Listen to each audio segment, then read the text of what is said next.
आमे भी बाहरीचु ओडिशार प्रसिद्ध शैवपीठ लड्डू बाबा पाखक आउ एटा देखंतु नागचंपार गछ आ समस्त तो जानिथिबे बाबा को चंपा फूल केते पसंद आउ एटा भी नागचंपा मु तो केबे भी गछ देखि नथली देखंतु बहुत बड़ गछ हेछि आ ता फल देखंतु केते बड़ बड़ फल हेछि झिप झिप वर्षा भी होछि पे चलतु शरण कूलवाना जिते निरक्षर रक्ष लोक सब शरण पशुंट एठी ये होचंती सेई कामधेनु गाई जी की सबु कामना को पूर्ण करी थांती मनुष्यर सबु मनस्कामना को ये पूर्ण कर थांती ये होचंती कामधेनु गाई।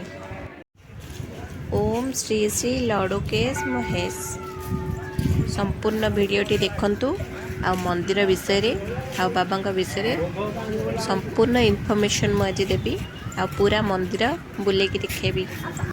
एटी मुख्य मंदिर पूरा सामने रे बड़ वृषभ अछंती वृषभ रहीची देख शिवं को चाही कहारी कुतार नजर नहीं। एबे चलंतु मंदिर भीतर को जिबा और बाबा को दर्शन करबा। एठी जने भाईना बसचंती जे कि मुंडरे चित्ता बनै दोचंती बहुत ही बढ़िया भाईना।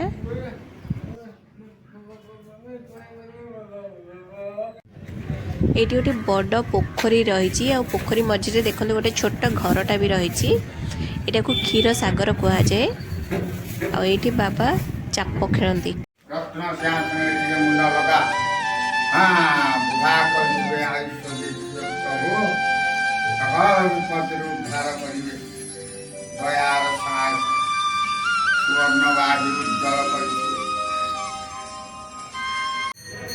एबे आमे अच्छु माने ओडिशार प्रसिद्ध शैवपीठ लडुकेश महादेव पाखे लडू बाबा पाखे एटा नयगढ़ जिले में माने अवस्थित अच्छी आउ किंवदंती अनुसार गोटे लडू बेहरा बोली गोटे गौड़ पिलाटे तार गाई सबुदिन माने गोटे पत्थर से क्षीर दौला आ से जाकि पहाड़ दिला बेले से पत्थर रक्त झरिया लगे से नठारू से माने महादेव आविर्भाव होती किंतु इतिहास अनुसार लडुकेश महाराज नाम अनुसार लडू बाबा को मंदिर प्रतिष्ठा होती।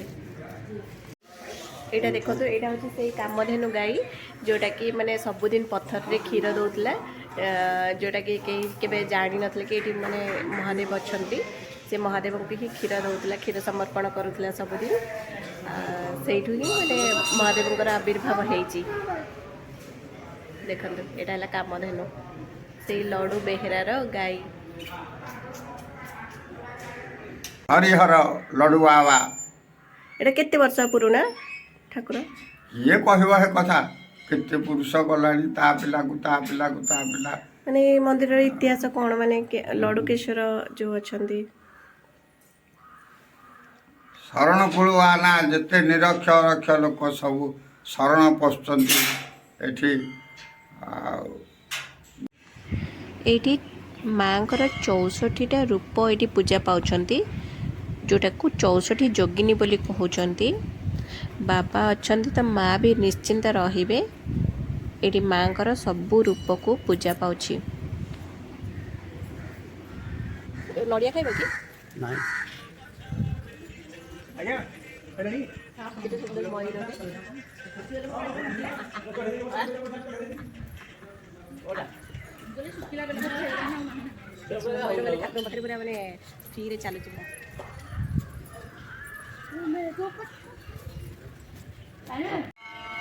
देखिलु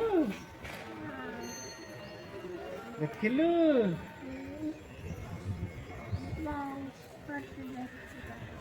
ता पंखटा अच्छा अच्छा आप देखिए शिव चंद्र चिन्ह पूरा पूरा चंद्र चिन्ह एपटे विष्णु चक्र चिन्ह अच्छे ये पटे चक्र पुष्पाद हीरापाद एपटे पूरा पूरा चंद्र पूरा एडी तुलसी पत्र भी लागु चंदी बेला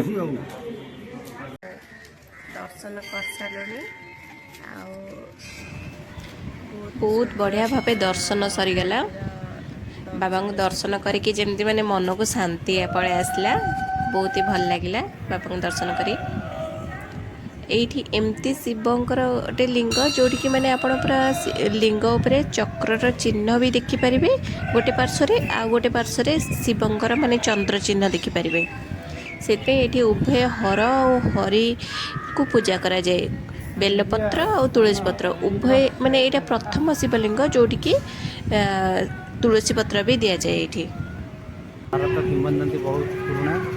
ଏଠି ଉଭୟ ହର ଆଉ ହରି ଏଠି ପୂଜା ପାଆନ୍ତି। ଏଠି ଉଭୟ ବେଲପତ୍ର ଆଉ ତୁଳସୀ ପତ୍ର ଉଭୟ ପୂଜା ପାଆନ୍ତି ଏଠି। ଏଠି ଯାହା ବି ମାଗିବେ, ଯାହା ବି ମାନସିକ କରିବେ ସେଇଟା ପୂରଣ ହେଇଥାଏ।